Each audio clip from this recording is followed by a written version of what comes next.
So everyone, as I said, very much welcome to this morning's webinar about how to overcome common sales workflow challenges or challenges in your CRM, basically. So I have with me a few challenges that we're going to go into one after the other. And if you have any questions, you can see to the right of your screen that you have a question section. Please use that. And if I feel that I haven't answered your questions, I will try to get to them at the end. But I promise that I will try my best to make sure that all questions are answered before we leave here today. So let me see here now.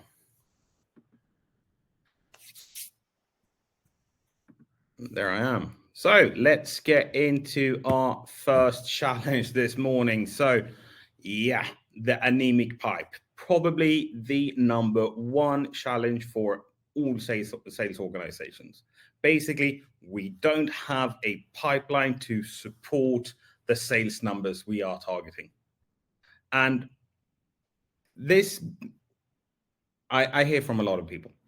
So, but I have a lot of senior sales reps. They've been doing this for years and years and years. And yeah, my only answer to that is actually that doesn't actually make for you to have a more filled up pipeline, because to keep a good pipeline, there's actually a lot amount of work. And also, we can see this in most sales organizations. The more senior we get, the more we tend to not to like to do the grunt work, or the real work of the sales organization, which is prospecting and outreach and all of those lovely things that we actually need to do. Because, of course, if you sit there with an anemic pipe, you can, of course, hope that, yeah, my inbound is going to sort this. Yeah. But to build an inbound pipe and having those leads delivered to you, that actually requires a lot, not the least from your marketing department. And it also takes a lot of time to build up. SEO isn't built overnight, and so on and so forth, right? So we maybe that's not the quick fix, at least, or the quickest of fixes. So I would put it. So here, my top tip is actually we need to get into prospecting and outreach, but we need to do it smartly, because, well, the 80s have come and gone, and we can't just do what they did in the 80s and basically bring forth the yellow pages and just go calling one number after another. That is not efficient. It's not fun. And yeah, I would reckon that most sales reps would have a complaint or two if that is your main strategy. Instead, we need to be smart about our prospecting. What we did here at Omnitas is actually we built a BDR in a box, or an assistant of sorts, which actually relies a lot of on AI. So what it actually does, it takes a look. So we do the prospecting ourselves in terms of defining our target groups and our ICPs, ideal client profiles.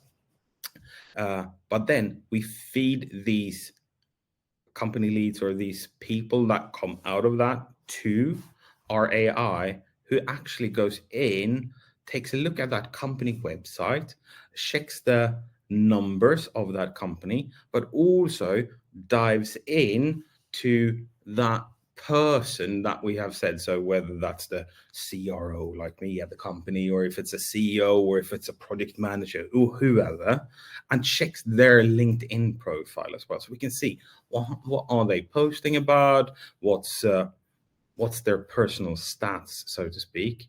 And then in combination with knowing what use case or what I'm actually trying to sell or what I want to talk about, it actually takes a look at all of this information and makes a report. So basically, what are the challenges related to my use case, of course, for this person, for in their role?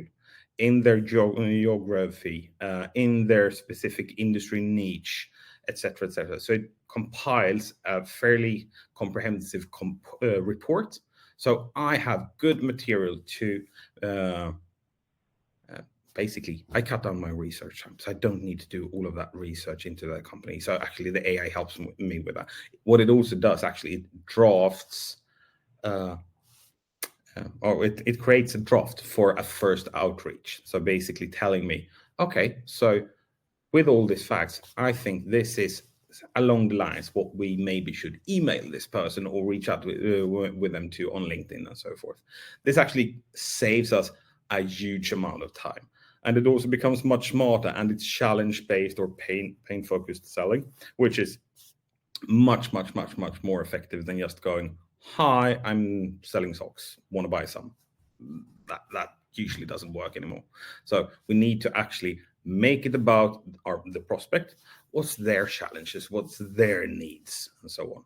No, it's not about us. It's all about them and what we can do to help them alleviate the challenges they have. And our assistant actually helps with that. So this is actually one of those places where AI can shine and really help. Second challenge. The administration rock stars, and I'm of course talking about all the lovely salespeople out there. I'm one of them, so I'm part of this group. We are so good at so many things. Administration is usually not one of them. I've been in sales for the last 20 years, more than 20 years actually. Yeah, I'm getting that old. But there's basically one thing that will make me go, whoa. And that is a salesperson who's actually good at administration. That's just not in the stars for most of us. So, but this leads to one thing, especially, and that's like notes of meetings and having that structure of a meeting. So we actually take our notes. So because our notes, that's what lets us have a smoother sales process down the line. If you aren't very transactional in your sales, it's like, hi, I'm selling this, want to buy, and then bye-bye. But most of us, especially in B2B sales, it's longer sales process. We actually need to remember what we talked about. We need to prepare something for the next meeting. And most of us salespeople, we often rely a bit too much to try to remember everything. Well, this isn't doable over time. And also, especially after COVID, where we ended up having a lot more web meetings, which also meant we ended up having a lot more back-to-back meetings. So not only were we not very good from the start at doing these meeting annotations and summaries and jotting down all our notes from the meeting, but we also are in a situation now after COVID where we quite often don't even have the time to do it properly. So what we've done instead is, well, we use AI. So basically record our meetings and have the AI transcribe it, but not only transcribe it, because let's face it, 1 hour meeting, that's going to be like 20 word pages long as a transcription, right? That's not readable.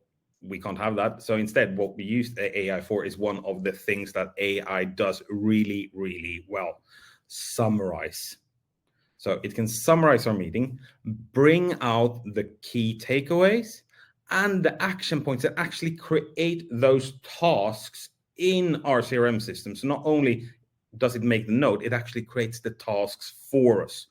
So I know that, yeah, by tomorrow I've promised that client to send them a quote or whatever, so I don't miss it. So we can keep up that professionality towards our prospects and our clients. Really, really important. And this is such a good use case for helping our salespeople with doing this part of the administration. Next challenge, and I'm going to keep to the same theme here because it's all revolving around the same thing. We aren't that great at administration, and we salespeople, we're always running towards the next thing, right? Which means, yeah, I'll type something in. So which makes for our CRM systems quite often having duplicate information, faulty information, missing information, and a lot of those fun stuff, which makes reporting, forecasting, and just having that data-driven sales approach almost impossible. Because I just don't have the data of, okay, so this company you entered in over here, what industry are they in? Where are they located? How large are they? How many employees do they have? What's the turnover, etc. Right? We don't have that information. And also we keep to not adhering to naming conventions, like we, Omnitas Consulting, our proper legal name, the Swedish branch, is Omnitas Consulting AB. It's limited in the UK.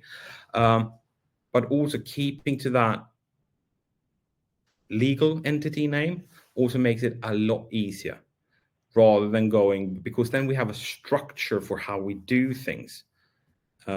Instead of going Omnitas. Yeah, but which Omnitas? There's actually a few. We have Omnitas in Sweden, we have Omnitas in the UK, or Omnitas in Nordic, I should say, Omnitas UK, or we have our group company, which is Omnitas Consulting Group AB. So how, and here, this leads to a lot of problems, and especially on the data-drivenness of the organization. And this is where a sales organization really can shine, because if we have those metrics, this data can be so valuable for us. So when we can start to analyze, okay, but what prospects, what clients, where do we sell most, where do we have the shorter sales process, etc., etc. What's the lowest hanging fruit, basically, instead of just going by gut feeling, because gut feeling it's not always correct. Let's put it like that. So a good fix for this is to make it easier for the sales rep to actually make the right decisions and do the right thing than doing what they usually do. In the terms of this, what we've actually done is we created a plugin for the Monday CRM where you can basically go to, if you're in the UK, Endole, if you're in the US, Crunchbase, if you're in Scandinavia, Prof or whatever. It's a website, prof.se or DK, etc. Basically find the company and then just click the Chrome extension, and it will take all of that data and actually enter it into your system. Of course, it will check so it doesn't make a duplicate, and if it finds that it's already entered, it will instead enrich the data. So, but making it really, really easy for the sales rep to do the right thing. Same with contact people. Yeah, find them on LinkedIn, click the Chrome extension, and wham bam, you have a new contact in your system. Make it easy, because let's face it, we can nag people to death. This isn't just going to sort itself over time or anything. We need to give people the right tooling to do their job, and just realize we're getting salespeople to deal with this level of administration is a bit like herding cats at the end of the day. It just won't work. So make it easy for them. Then we have the next challenge. So now we actually get to number 3. So a bit of new areas here.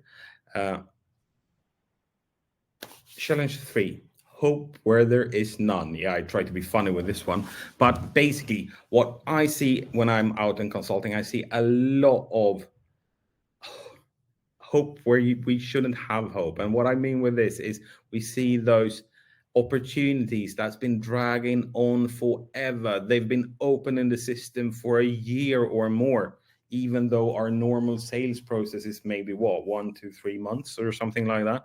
But we see those just dragging on and just being moved forward every month. So this creates a bit of a problem, because we get a bloated forecasting with this, because they're basically probably not going to come in right this month either. And I usually say hope, that's the last thing that leaves the dog or the sales rep. We always hope there is that chance of growing that. But so having this stagnant pipe, that becomes a problem, especially for me or people like me as a sales manager when we're trying to do the forecast. Well, is this actually coming in this month? So how I've set this up, or how I usually set this up for my clients, is here we can use the CRM. And this isn't Monday specific. This is doable in most CRM systems, or at least most CRM systems deserving the name. Basically, we can set up an automation to basically tell us when we have moved an opportunity too many times, or when it's just grown stagnant, no one has touched it for a set amount of time. We can prompt both the sales manager or mark it for them, or decrease the probability of it to 0, or also, and not or, but and also notifying the sales rep owning that opportunity and say, hey, mate, you need to either disqualify this or we need to get a move on with it. Which is it? And the least thing we can do is set probability to 0 so it doesn't affect our forecasting. It's an easy fix, doable in most CRM systems, but it's actually valuable. And your forecasting will most likely actually start resembling a more truthful picture quite quickly. Last one for today, challenge number 4 or 5, if we don't count that half, and that's currency conversions. So in a quite global market, and I'm European, which means we are almost 30 countries in the European Union, and then we have our friends in the UK, and we're actually 47 countries, something like that, in Europe. And then we tend to deal a lot with America and so on as well. We have a lot of different currencies going on. Me as a Swede, of course, my reporting is in Swedish crowns. We don't have the euro over here, so it's in Swedish crowns. But I'm making deals in dollars, in euros, in pounds, in Australian dollars and Canadian dollars as well. So there's a lot of currencies going on. And what's even worse for me is that I can have actually several different currencies in a single deal. And my main problem here is that a US dollar, a euro, and a pound, they aren't worth the same amount. A pound is what, $1.2, $1.3. The euro is $1.1, something like that. And all of them are more than 10 Swedish crowns. So I have a problem. So they aren't comparable to each other if I don't harmonize them into a single currency. I mean, 10,000 euros is definitely not the same thing as 10,000 Swedish crowns. It's more like, 110,000 Swedish crowns at the moment. So I need to harmonize this. There's different ways to do this. And basically how your financial team basically goes about this will kind of determine how you do it. So some, they trade in warranties and stuff like that. So they basically have a set exchange rate on a set interval, basically maybe per month or per week or something like that. It's quite easy to tweak your CRM system to actually know that currency you have for a fixed currency in that time period.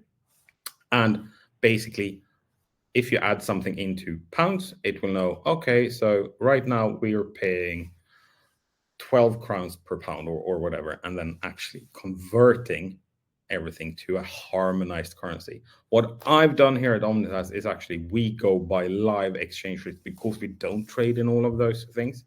So instead, what I've done is we've set up an integration directly to the European Central Bank. So if I have an opportunity with one or several currencies that are not Swedish crowns, it will actually take a look and say, okay, so I have something here for X amount of dollars, that is Y amount of Swedish crowns, and it will put it in. Of course, I won't overwrite the actual dollar amount because that was what the deal actually was in. then I can actually use this data also then to compare with the invoicing part of it. So I can also calculate what was the exchange rate differences and so on. But this is actually one very easy integration to make as well. So, but this is really, really important. And I see so many companies struggle with this, having to report in different currencies or having to manually enter the currencies and the exchange rate of them, if at all. What I've seen even more often is like the opportunity list or the closed down deals and just different currencies, which means that the bottom line doesn't mean anything. So this is actually, it's a really easy fix to make, but it's so powerful because we actually get a much better grip on our financials. So one thing to take as a homework and go home and do. And if you're running a Monday CRM, please come to me. If you don't know how to do it, we can have a talk about it. I can help you. It's not a big thing to do. So it's just give me a shout out on LinkedIn or give me an email, Fredrik@omnitas.se. You can just email me and I will be sure to be able to guide you and help you. And that's it for today. I'm going to see here, checking the questions right now. Yeah, not much we haven't gone through actually. So I'll give this a minute or so if we have any final questions.